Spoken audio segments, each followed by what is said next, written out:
On the 18th of November 2025, a few months before his 14th birthday, I put Winston to rest.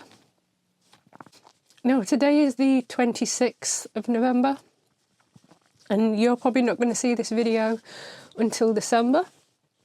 And you may be wondering why I waited so long to tell you. And there's a couple of reasons. Firstly, this video was really hard to make. As you can see, I'm finding it difficult now, and it's been a little over a week. There is no way that I would have been able to record this last week. The second reason is because my videos aren't filmed in real time. And if I told you about his passing before, and I still had content left with Winston in it, even though I put on the video that it was recorded in September, I would still have lots of comments, like people confused because I'd put out a video saying he'd passed, and then the next video we were out on an adventure. So for that reason, I need to finish the current adventure that we're on and then release this video. And the third reason is because Winston is currently gone from my world. But on the internet, Winston is still alive. And we're still having adventures together. And I know that when I release this video, he'll be gone from that world too. So at the moment, the YouTube channel is helping me cope a little bit, because I feel as though he's still alive there. And I know that sounds mental, I know it does. I know. But it's helping. So you're all probably wondering why I put him to rest. And the truth is that I've known that there's been something wrong with him for a long time, about 6 to 8 months. A few little things started off, gradually gotten worse. Things such as him just being restless, being uncomfortable, not being able to sleep. His posture started changing, he started arching up more, his head started coming down more. When he went to drink, he would go really slowly to the water bowl, as if he was like not looking at the water and just wondering where it was. He started groaning a lot throughout the day. He wouldn't sleep as long. He would sometimes sit at weird angles and just stay completely still, staring off into space. All these little things started happening. He would start to lose coordination. He'd fall over a lot. I kept taking him to the vets and saying there's something wrong with him, but it's hard for the vets because when he gets there, he looks absolutely fine. And I'm just like a mental dog owner saying there's something wrong with my dog. But of course, the symptoms weren't kind of like big enough to kind of pinpoint anything. He'd had blood tests, had urine tests and some other little exams, and nothing was coming up as like a conclusive reason for this change in behaviour.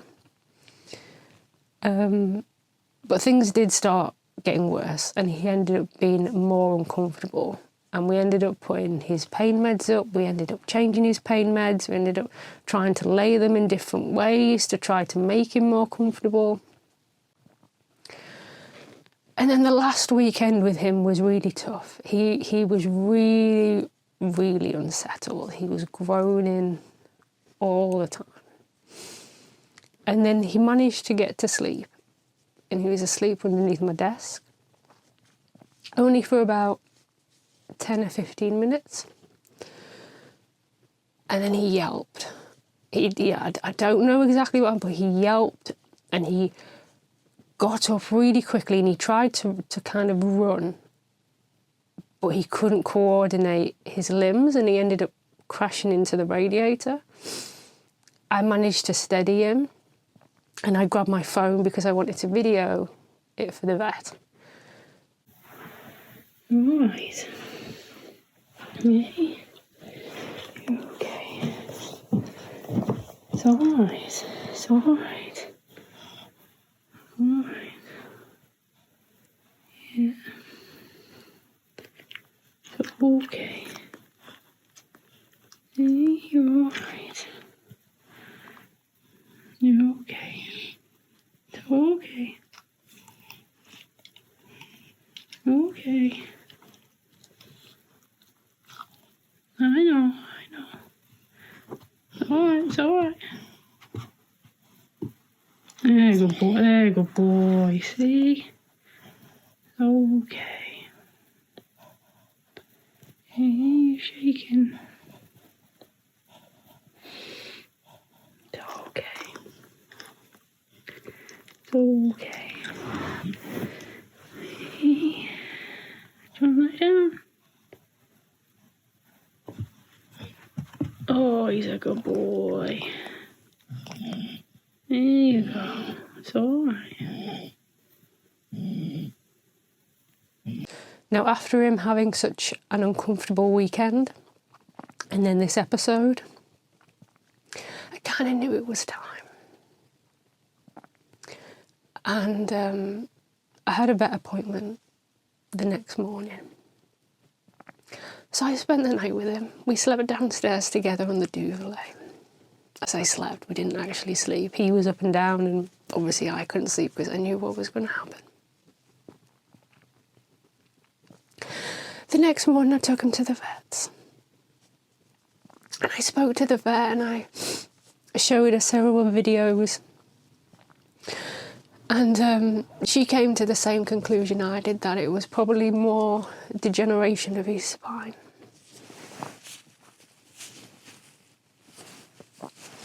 The pain meds that we were currently prescribing weren't making him comfortable. There was not much else we could try. And it was obviously only going to get worse. So I knew that I had to let him go.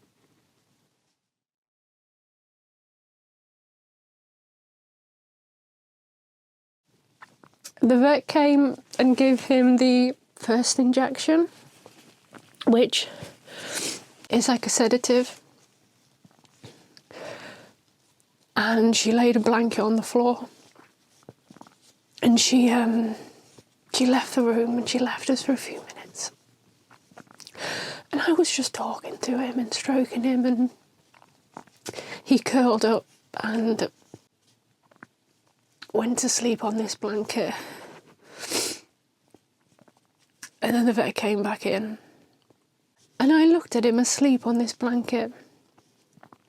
And I said to the vet, it's been a very long time since I've seen him sleep so peacefully.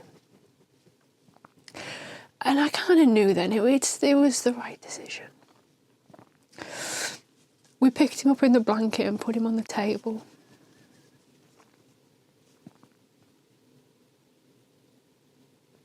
He woke up a little bit at that point because of the disturbance. And he opened his eyes.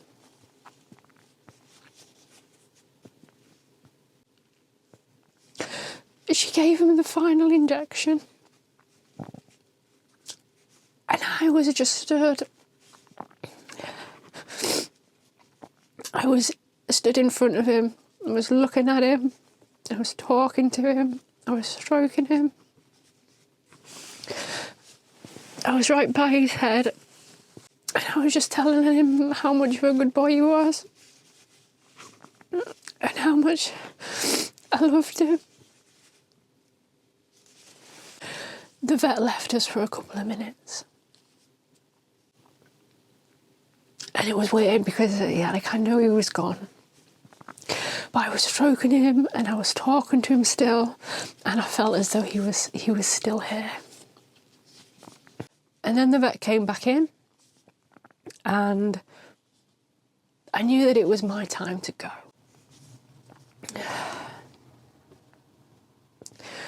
But I said to the vet, I said, I can't leave him. And she said, you don't have to. She stayed with me a bit, and I was just stroking him on the table, and we were talking. And the vet had recently put one of her dogs to rest. So she was telling me about her dog, and I was telling her all about Winston. After a while, I knew it was time. I couldn't stand in the vets forever, however much I wanted to.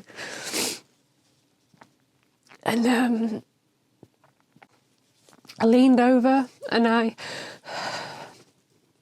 gave him a cuddle. I thanked him for all these wonderful memories that he's left me with. And for just being my best friend for over a decade.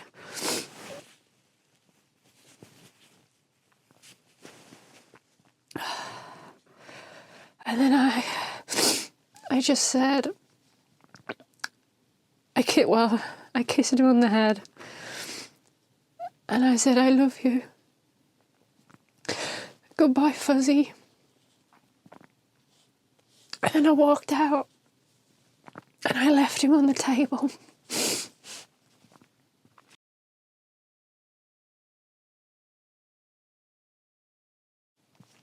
I drove home and I walked in my house, and the first thing I saw were all his beds and all his toys on the floor. And I just went straight up to bed. I couldn't face anything. I had a phone call at about 2 o'clock. And it was from the crematorium. They'd picked him up from the vets, and they talked to me about what I wanted. I had him individually cremated, and I had some front paw prints taken. And you can get ashes in like decorative boxes or scatter tubes. I opted for the scatter tube, and they have various different designs, and they asked me, I said, is there a particular design you'd like? And I looked at them, and one of them instantly stood out, and it was one with lots of bluebells in a forest. And it stood out because I remember taking a photograph of Winston laid in the bluebells when we were hiking the southwest coastal path. And I went, that one's for Winston. It's that one.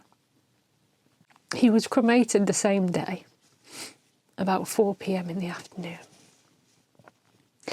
And the next morning I went to collect him and bring him home.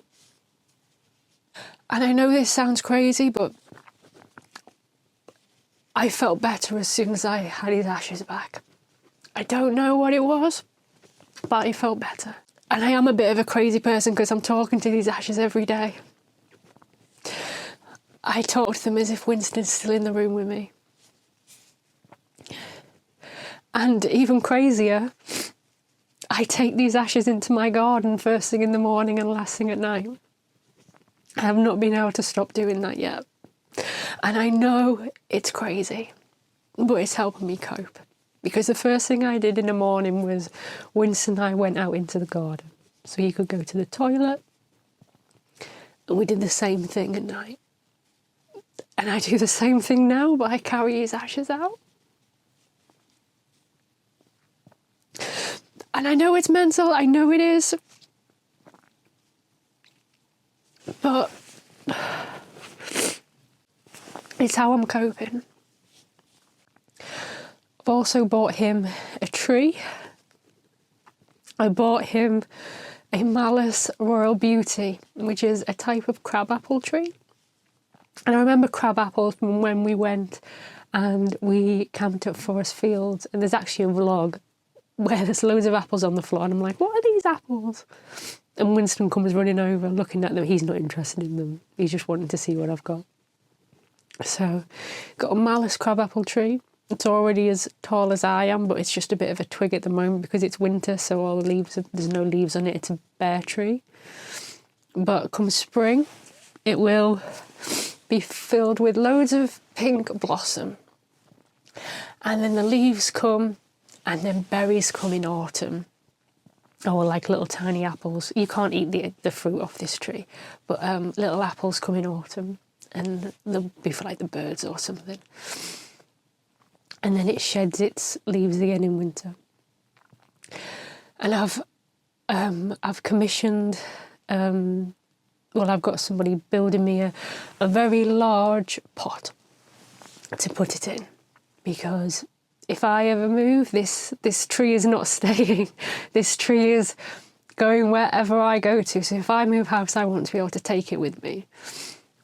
So his tree is going to go in this really large pot, and I'm going to underplant it with hundreds of snowdrop bulbs, so that in January and February it's going to be all these white flowers at the base.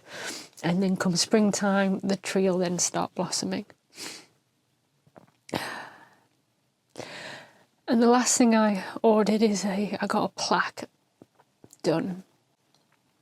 And it's going to go at the bottom of the tree. And it just says Winston.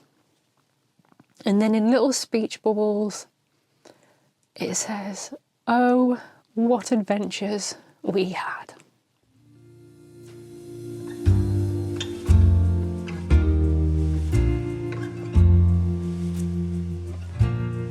Lying awake with the sound of an emptiness you left behind.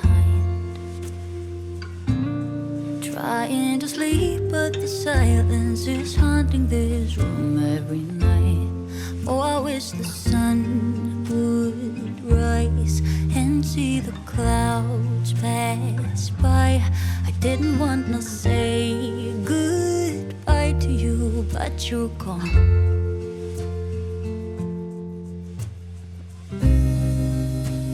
I don't wanna close my eyes. It feels like I'm falling down, falling down. Oh, why won't they go away? Pictures of you in my head.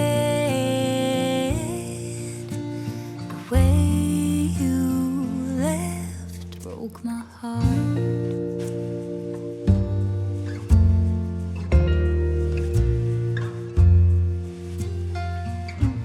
I'm breathing the air of this morning, but it's not the same without you. Wearing the t-shirt you left, but it no longer smells like you do. I can't stand to feel this way. My body's screaming out your name. I didn't want to say goodbye to you, but you're gone.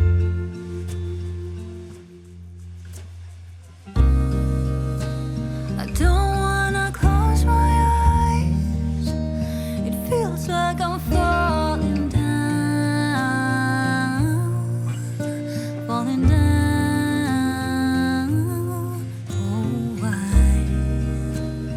Why won't they go away?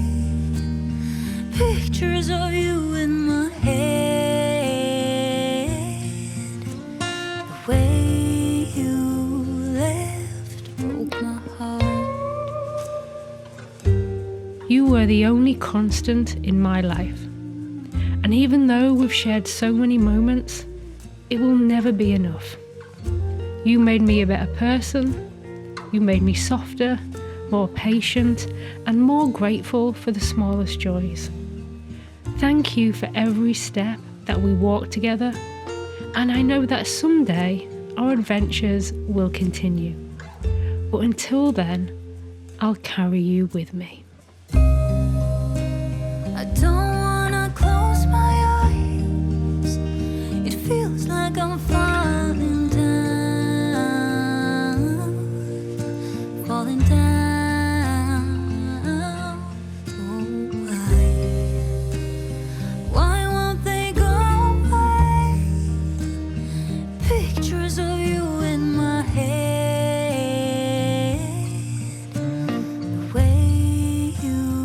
left broke my heart.